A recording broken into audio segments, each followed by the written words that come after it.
Check the mic and make sure it sound right. Hi, I'm DKWILL. This is DKWILL Talk About It.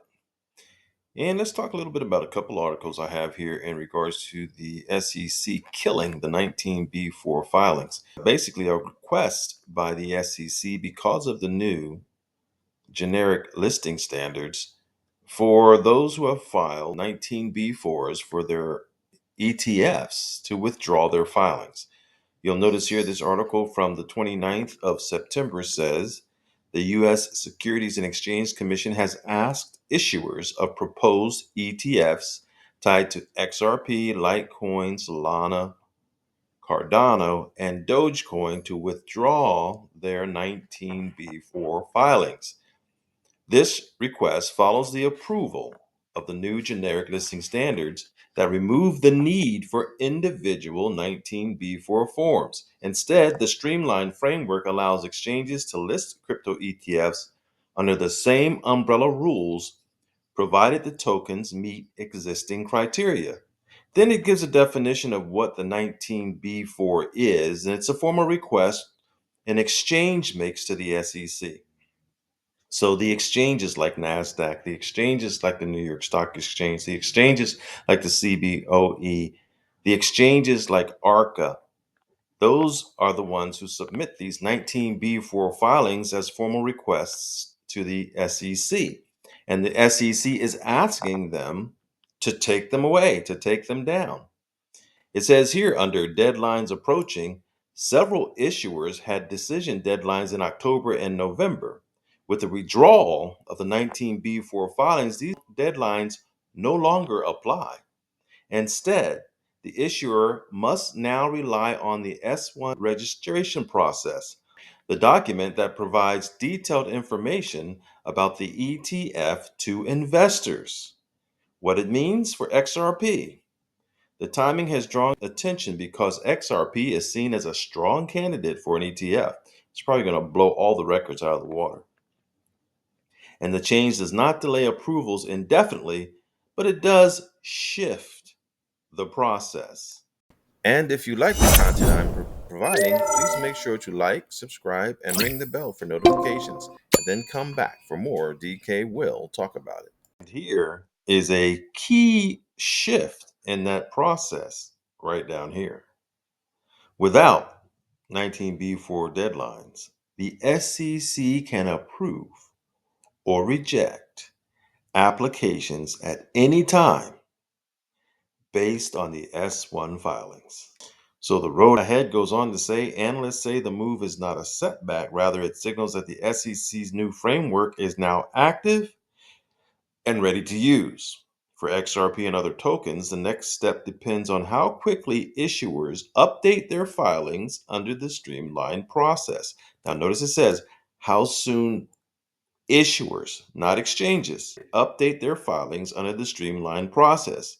Investors should not expect extensions in October. Can I say that again? Investors should not expect extensions in October. Instead, the window has either opened wide or closed until next year, depending on how the SEC proceeds. Now, keep in mind, this article is from the 29th, the day before the government shutdown. Well, 2 days actually, on October 1st. And so we know that many of these issuers had put in their applications, their S1 applications, months ago, some of them years ago, and are much further along in the process of editing and correcting their S1 filings with the SEC to be resubmitted for final approval. That's a key point to remember. So I want you to remember that key point as we look at this next piece of information from October 7th. And it's a full list of XRP ETF filings, new dates, deadlines, and more. Hopefully, I'm going to be able to show you how this lizard talk, this reptilian talk that I understand but I don't speak, I can translate it to you so that you understand it even though you don't speak it. Because if we look down at this information here, It talks about the recent government shutdown that paused action of XRP ETF applications approvals. Firms like Grayscale, Canary Capital, Bitwise are waiting for the SEC to approve their misspelling, sick, XRP ETFs. Then this person, Eric Balkunas, says everything is on ice. Now, I don't know who Eric Balkunas is. He's not the writer of this article, but I do know I've read another article before by Zameer Attar, reviewed by Angela whomever again, and it was a little bit of a head fake there, as if they're paid Fudmeisters, I'll call it. I don't know you, but I know what I'm reading that you say because I know you know better. So here's where I'm going with this, folks. It talks about how multiple XRP ETFs went live this year, but dozens are still waiting approval. Of course, the ones that are waiting approval are the 1933 Act spot ETFs, whereas these 1940 Act ones did a bunch of head fakes on everybody, and they went live very recently, some of them. Tukrim, I just did a video about that. Okay, we did a video about Rex Osprey, went live on September 18th under the 1940 Act. But now let's talk about the ones that are poised to have to hold the asset, the spot ETFs waiting for approval. And remember, I said that's a key point to remember how long ago they filed for these spot ETFs. Let's take a look at that. Grayscale application was filed November 21st of 2024. We are in 2025, okay? Via a Form 19B1 to convert its XRP trust to an ETF. The final deadline is set on October 18, 2025. The SEC just asked them to withdraw that 19B and go with the generic listing standards. Remember? That's one of them.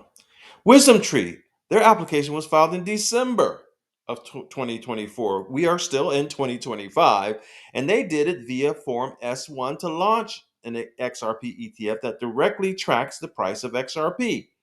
Final deadline, October 24th. CoinShares, January 24th of 25. Even though it's this year, it was 9 months ago via an S1 to launch a spot XRP ETF.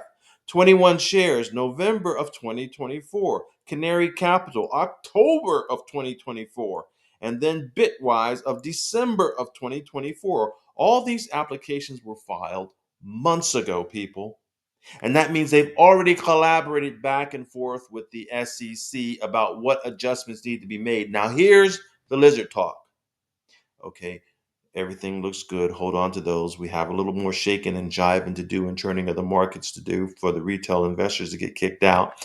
I want you to go and you missed the cross of a T over there and you missed the dot of an I over there. I want you to dot those T's and cross that I over there, but hold off until the shutdown before you resubmit your S1 with these minor approvals that we want you to do because we're not quite ready yet.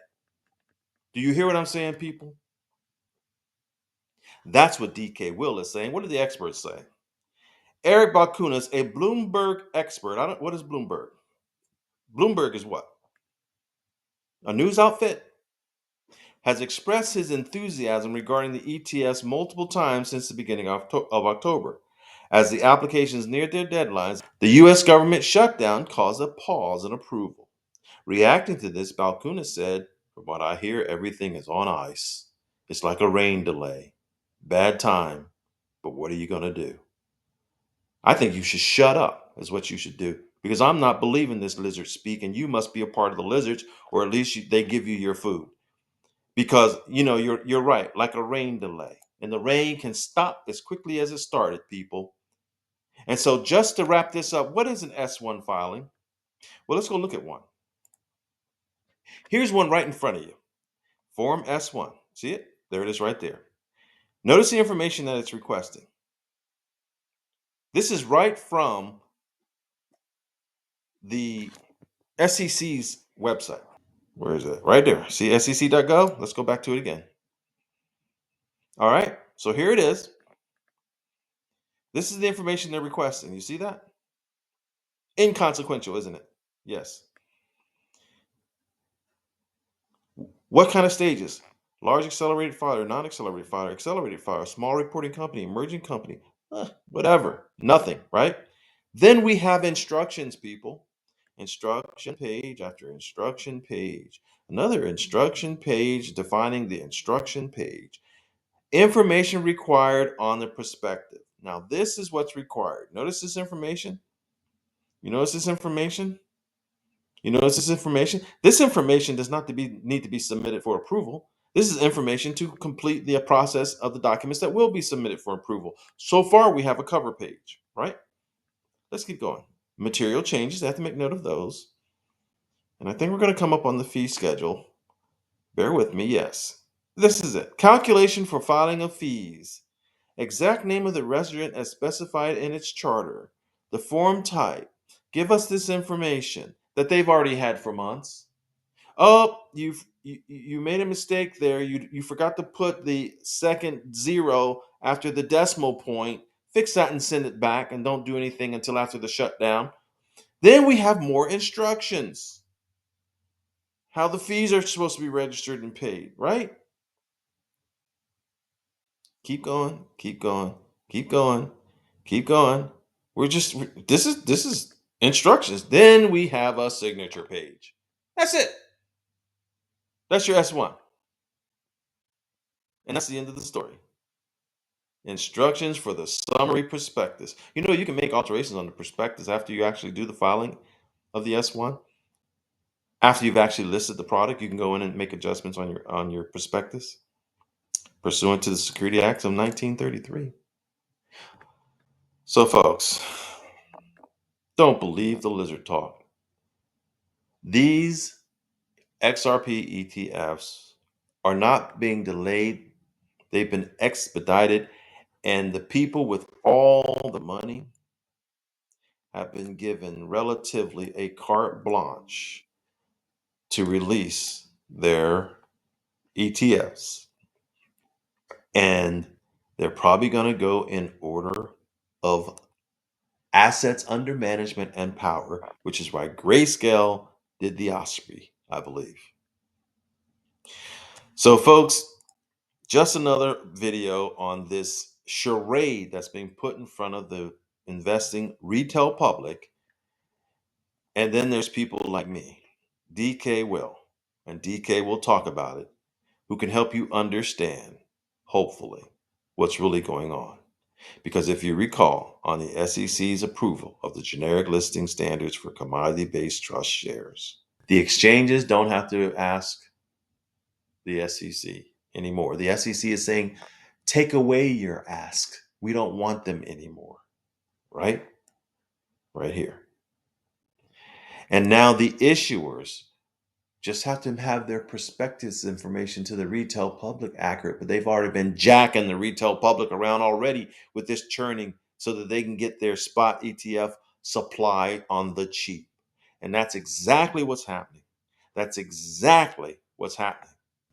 Ripple was not designed for the retail speculator investor.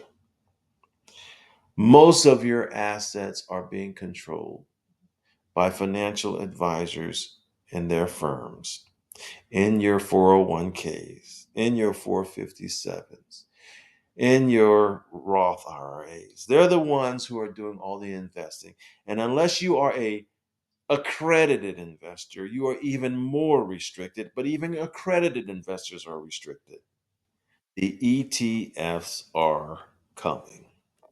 They have been giving a slicked up road to slide on to make them come.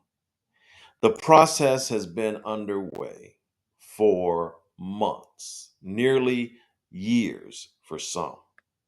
As a fact, years for some. I'm DK Will. This is DK. We'll talk about it. And I talked about it. Have a wonderful day. Check the mic and make sure it sound right.